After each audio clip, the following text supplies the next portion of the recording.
Hey guys, Desolator Magic here, and boy, these just keep sneaking up on me. I guess time flies. It's already the November MTG Arena State of the Game. Although I will say it's November 10th. That seems early, but it's not like I wrote down when the last couple were. But honestly, the last couple were really disappointing. Just a whole lot of nothing. No surprises. We were like, oh, that looks cool. I'm looking forward to that. It was just nothing. So, I mean, I've seen their long-term plans. I don't think we're going to get blindsided by anything, but who knows? So, I mean, let's jump into it. And once again, I haven't read this ahead of time at all because it's way more fun to get my initial reaction. So first it starts with Kaladesh Remastered. It says, gather your crew, inspect your Aether, and for your safety, please remain seated inside your vehicles until scheduled maintenance has come to a complete stop. That doesn't make sense. Usually it's the vehicle would... Anyway, it's almost time for Kaladesh and Aether Revolt to return to MTG Arena. I honestly thought it was already launched. I guess that explains why I haven't played it.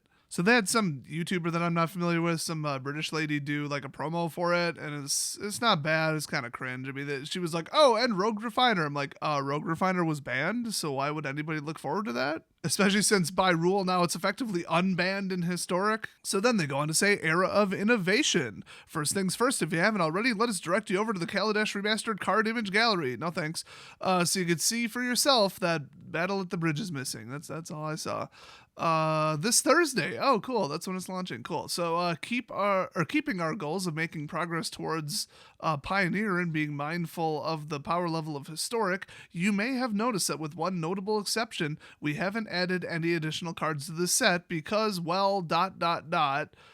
And then for some reason they show a picture of a Gear Hulk and then continue. Let's be honest, we felt that Kaladesh Remastered didn't need it. Yes, why? First of all, if it's the Kaladesh block remastered, why the hell would you add cards to it?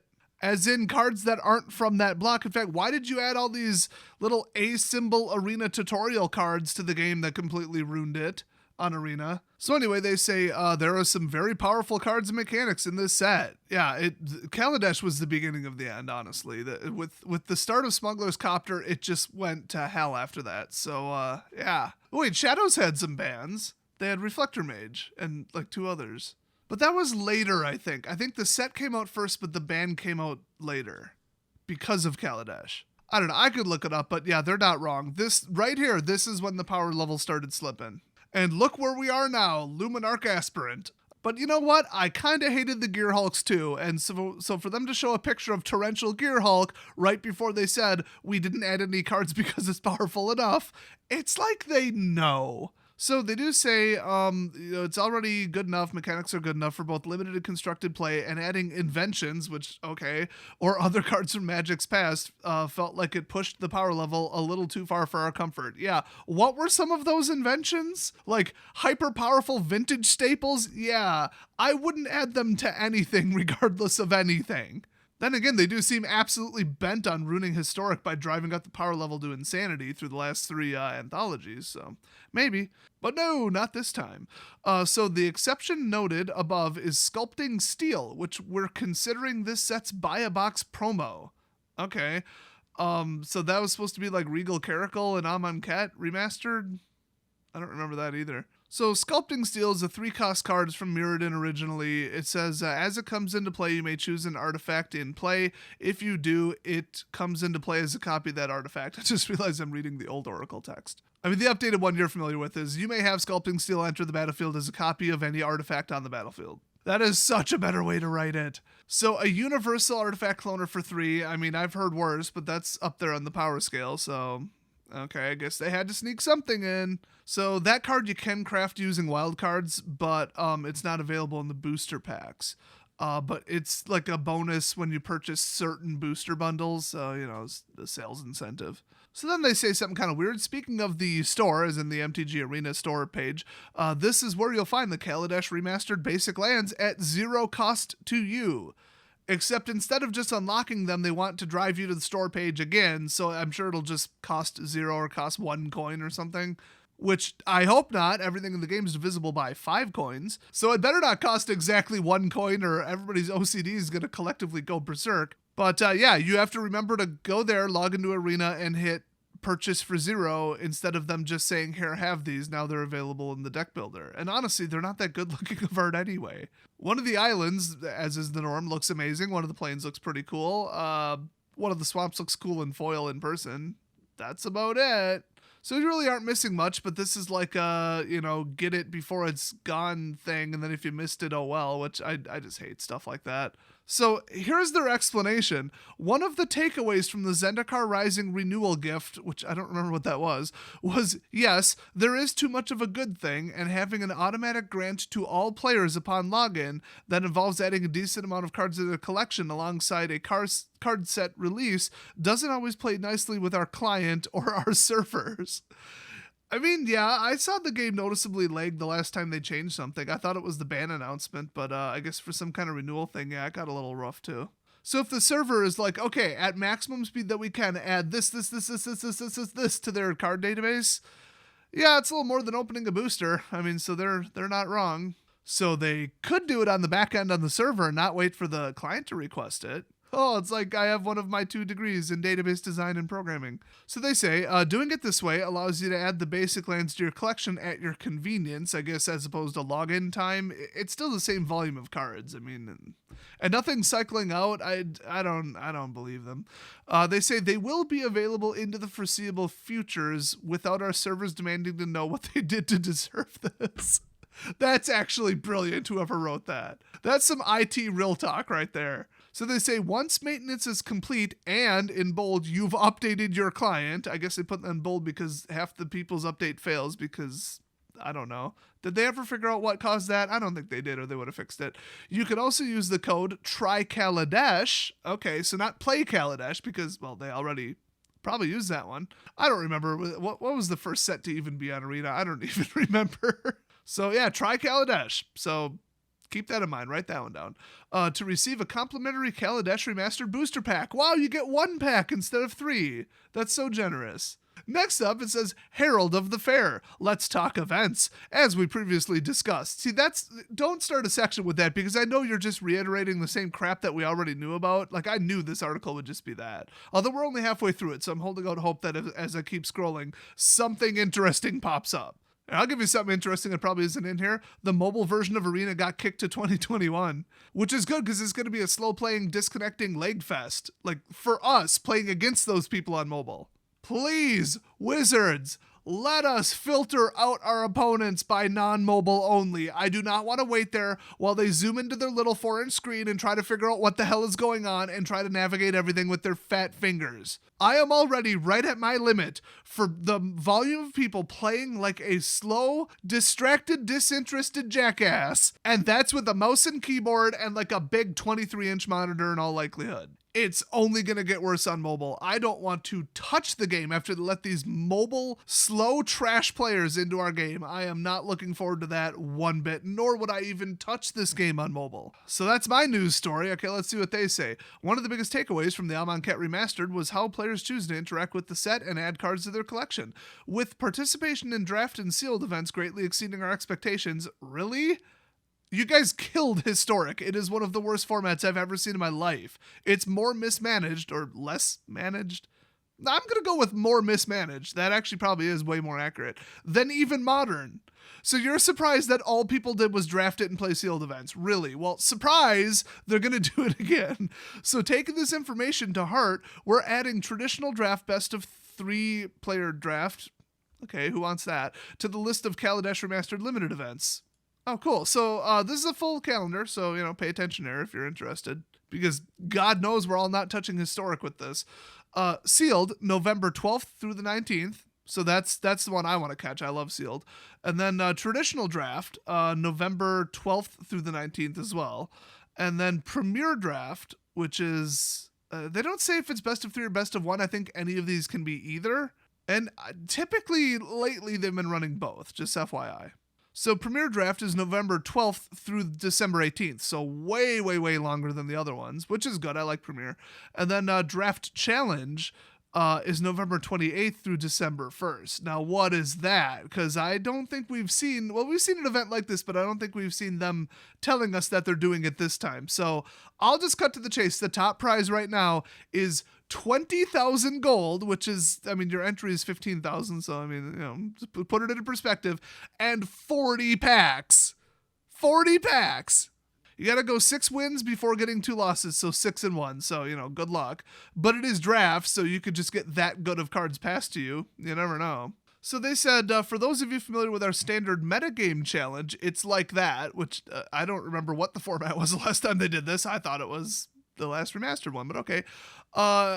It said it's like that, but only as a best of 3 player draft. Oh, so it's best of 3. So, I mean, okay, you're not just going to get absolutely blown out by a bad, you know, non-land pull or whatever, triple mulligan or whatever. You win the other 2, you're good. So if you got to 6 wins, it's usually because your deck was better, not because you were luckier. That said, this event will take like 8 hours to complete. Best of 3 is an eternity, especially with draft, which is a lot slower. So they call it a high-stakes event, and they're not wrong. If you get 0 wins, I believe you get quite literally nothing. Oh, yeah, they just confirmed it down below. You get nothing. You get Wonka levels of nothing. So if you get 2 losses in a row, you lose. Good day, sir. Boy, that would suck for 15,000 coins, but I've been hoarding my coins like crazy. I'll probably be able to run this event twice by the time it rolls around. I gotta stop buying cheap cosmetics, though. I mean, 85% off, but you guys saw how many sleeves I unlocked. Clearly, I have a problem. I didn't pay cash for none of that, just saying, you know. But, yeah, they got 1 win. You get 2,000 gold in 3 packs, which, you know, is pretty crap, but whatever. I mean, you know, for a 15,000 coin entry, it's pretty bad. But let's see what you get for even, 2 and 2. Which isn't really even. People say it's even. That's not true. If there are 2 ways to go 2 and 2. Get the loss first and get the win first. So if you get your second loss first, but you would have won the next game, you get kicked out of the tournament. So it's not actually going 50-50. It's slightly beating that. Keep that in mind. But, yeah, 4,000 gold in 6 packs, which, okay, I'd feel a little better about that. You know, whatever. 3 wins, now you're above the curve. 7,500 gold in 12 packs. So at, you know, we'll assume 1,000 gold a pack. I can't imagine what else it would be. You're making a little profit there. Except the cards are only usable in Historic, so who cares? Which is why this whole tournament is stupid. I'll enter it just because it's high stakes, and I like that, and that's fun, but I don't care how many of these boosters I open. Oh, except when you open boosters, you unlock wild cards. So there you go. The only value in this product whatsoever. So 4 wins, it's 10,000 gold, 20 boosters. Cool. 6 wins. It's okay. They put 6 wins on the chart twice. I'm going to just use the patterns here. It's probably supposed to say 5 wins. Oh my gosh, could you guys edit anything ever? So 5 wins, unconfirmed, will get you 15,000 gold in 30 packs. And then 6 wins will get you 20,000 gold in 40 packs. Entry fee, 3,000 gems or 15,000 gold. So quite a lot for worthless booster packs. But if you win 20,000 gold, hey, you know, or break even. And for those of you looking to test your metal, in constructed play, our next Arena Open is scheduled for December 12th. Oh, cool. So I got to hoard even more coins. And yep, you guessed it. The format will be Historic Constructed. Okay, well then I'm not participating. Just like I skipped the last one. With day 1 offering both best of 1 and best of 3 events, and day 2 being best of 3. It's a tournament, do best of 3. I'll just tell you that right off. I prefer best of 1, but do best of 3. Especially if you have a sideboard that will wreck the meta. You'll blindside people so hard. But you go up against better players because better players play best of 3. That's just a fact. So full details will be arriving in December, but we wanted to give ample time for our folks to brew, build, and test their decks before the event date. No, you wanted people to hoard coins because people are like, oh, now I just want to do this and now it's going to cost me $20 or whatever. That's some crap. I don't know. They do want that because it makes them money. But they're also going to have a historic Brawl Fest. Oh boy, 2,500 coins to enter, and you play until you get the wins. And for 0 or 1 win, that's weird, you get 1 cosmetic, then another at 2 and another at 3, and that's it. So 3 cosmetics for 2,500, and you've got to play a not great format. I mean, it's not historic. I know they put the word historic in it. It's historic Brawl, which is significantly different. But I mean, Brawl right now is like kind of okay, but there's like 2 or 3 cards that they really need to get rid of, especially certain commanders. Kinnan, the blue-haired double-chinned freak, needs to be banned from being a commander. I'll tell you that right now. But yeah, in historic, it's worse. I mean, if they carry over the same ban list from Brawl, cool. But I'm looking at the screenshot of the event that they mocked up. There are no bans, so they could change that. You never know. Maybe by definition, this has, you know, the same ban list as Brawl because it has the word Brawl in it. I don't think it works that way, but who knows? But I'll just dust off an Omnath deck and then make it worse for Historic if they don't ban him. So that'll be a treat. Honestly, I don't think any land fetch or landfall cards from Historic are any better than Standard, but we'll see. So, I mean, it's Brawl. I'll play it, whatever. And then they say, get this, they're going to open it up for another event in January where it'll just be an open general play queue, no entry fee. So that would be kind of cool. If I get too bored with Brawl, which is almost exclusively what I'm playing right now, I'll jump into Historic Brawl. But, I mean, usually I just take a deck and make it more powerful, and that's the same damn deck, so, you know, who cares? So I'd recommend to any of you participating, make your commander a card that is from Historic, just to shake it up a little bit. Now get this, they throw themselves under the bus again, needlessly. We've made some incorrect assumptions about Brawl in the past, so yes, we are being careful with how we approach this. Ultimately, we want to see whether there is enough interest in both formats, to support a healthy play environment simultaneously. Nobody wants to end up in a world where both Brawl and Historic Brawl suffer from long queue times and repeated mirror matches. They have 1.5 million active players, down from 3 million, by the way. And that's just from third-party tracking. It's probably double in each category, and they can't get enough people to play these queues they're worried about. So, like, realistically, 3 to 5 million players, and these formats are so bad they don't think they can get 2 human beings to simultaneously play them. Yeah, that sounds about right. I mean, I'd describe at least Historic that way. I love Brawl. Everybody I talk to says I only use Brawl on Arena. That's what I've resorted to, but I think they'd maybe prefer to play Standard. Because just the constructed decks are more consistent. You can actually get something going. And the Brawl decks tend to be mirror matches and repetitive, so like, okay, cool. So by the way, they announced that they rigged the matchmaking based on who your commander is. I can't believe they publicly said it, but they said it twice in 2 different articles, and I got the screenshots, so they're trying to dig Brawl back out of the grave and prop it up like Weekend at Bernie's too. But anyway, they say, nobody wants to blah, blah, blah, who cares? Okay. However, we've also received a lot of feedback from players who really want to play Historic Brawl more often. Yeah, it's as close to Commander as you're going to get on Arena, so I get that. Just they want the largest card pool, give them the most options and the most different Brawl decks. I agree with that. But should they delete Standard Brawl? No. So I get why they're doing this, but it's pretty sad that they can't get enough people for this. They think that's really something. So they say, so we're running these events to help test the waters and hopefully find a happy balance between the two. We'll leave it up to player interest and behavior to help us make this decision. Oh, they do address mobile. Oh boy. So a small update in this regard, as you've likely already heard elsewhere. Yeah, that's right. You got to get your news from like some random employee's personal Twitter account. That's how they release information these days on Twitter, or like Mark's blog. Can we just put it all in one location? I mean, I know that's what they did here, but they're like, well, you probably already heard it elsewhere. I shouldn't have to. So we're confirming that MTG Arena on mobile has been pushed to early 2021. You know what? Keep pushing it. Nobody cares.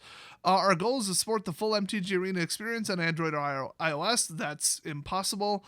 You're using a finger and the screen's 4 inches, so that is literally impossible. But we need more time than 2020 is willing to give us to make it happen. Yeah, if you got the same people working on Portal or whatever the hell you call it now, yeah, it makes sense that you're taking this long. Launching on mobile platforms includes a lot of obvious things: changing layout, controls when playing on smaller devices, improvements to gameplay performance and stability, etc. Yeah, you basically have to make it run on a potato and make it look like it's not, because some people got some old phones. Let me just cut the crap. If you look at their hiring page, their jobs page for Wizards of the Coast, they are hiring basically the entire crew right now to make a mobile game. And it's suspected that it's Arena Mobile. I think some of the job listings literally say it's Magic on mobile. Well, what do you think that is? So either they got so far behind in hiring that they didn't even like start the project or whatever. They don't have enough people. Like it's now, oh, the logic is done and the stability is done, but we have no graphics or, you know, something like that. But yeah, it looks like they're hiring like at least 75% of a crew to make a mobile game. I mean, it's like everyone. They're hiring like a rules person, a graphics person, a stability tester person. Like it just... everybody. So that means either everybody quit or they never found anybody in the first place, because Wizards of the Coast has such an unbelievably bad, just everything. Reputation, reviews on Glassdoor, average wage reportings, game management, workplace culture, you name it, it's bad and people know about it. Okay, they have a reputation and it's very widespread. And yes, my channel helps spread it. You're welcome. Gotta tell the truth. Sorry, not sorry. So blah, blah, blah, lots of behind the scenes, blah, blah, blah, uniform experience, blah, blah, blah. So we will have an updated timeline come January with the release of Kaldheim. You know, the more sets that come out, the further behind they get, because when Kaldheim comes out, they have to make Kaldheim work on mobile too and shrink all the graphics and test it again. Here's hoping we never see it. Ever. Then they have odds and ends. So yeah, not too much in here except for that huge tournament that sounds, you know, kind of fun. I mean, yeah, it's Kaladesh Remastered Draft, but like whatever. I mean, Sealed and Draft are like, they're perpetually going to be pretty decent on Arena, no matter how crap the constructed formats get. So hopefully that's good news for you guys. And then the free Brawl open, you know, queue thing for Historic Brawl, that's huge. I think a lot of people are going to like that. But they do say at the end here, odds and ends, in addition to the Kaladesh Remastered, we want to call out some of our key bug fixes and gameplay improvements that will also be arriving with the November game update. Okay, cool. This should be good. To list a few, players should no longer experience a delay when finishing a match. Oh, hallelujah. That was like 7 seconds of my life that I'd never get back, and you would not believe how many people took a lot more than 7 seconds out of their day to waste their time and go on Reddit and complain about it, because apparently their time is so valuable. Okay, I'm making fun of these people, but it drove me berserk too. And by the way, it only started happening to my client like 5 days ago.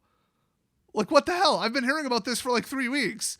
So how did it start happening to everybody else but not me up until like a couple days ago? I don't get that. I mean, the game patched the same day everybody else's, so okay. Also, your rank should no longer incorrectly be displayed after unranked matches. Thank God, that was pissing people off. The Phyrexian Swamp is once again complete. Ha ha ha ha ha, funny. They act like it was a fix. Okay, they build the cards with a block of artwork and like a vector thing in the background that's like cut off, transparent corners, and then it's drawn with a second texture based on what card it is, and then the text is overlaid as a third layer. Okay, that's how they build the cards. Why would the card look correct on Arena? So what they've done is they've tweaked the game engine to make just that one card look different. Good luck porting that to mobile. So yeah, it never was supposed to look right, but people who opened like 1 trillion packs to get the Phyrexian Swamp, they were pretty pissed when they got it, and it didn't look anything like it did, and it had like normal text and normal everything. And I mean, if you would have asked me day one when it came out, hey, do you think this is going to look like it does on paper in Arena? I would have told you, no, that's not how the cards are built in the engine. I'd say word for word, they would have had to have gone out of their way to do it, so probably not. Well, here it is. So they say we addressed a sizing issue where commander names could appear too large in block cards. Oh, I haven't seen that one.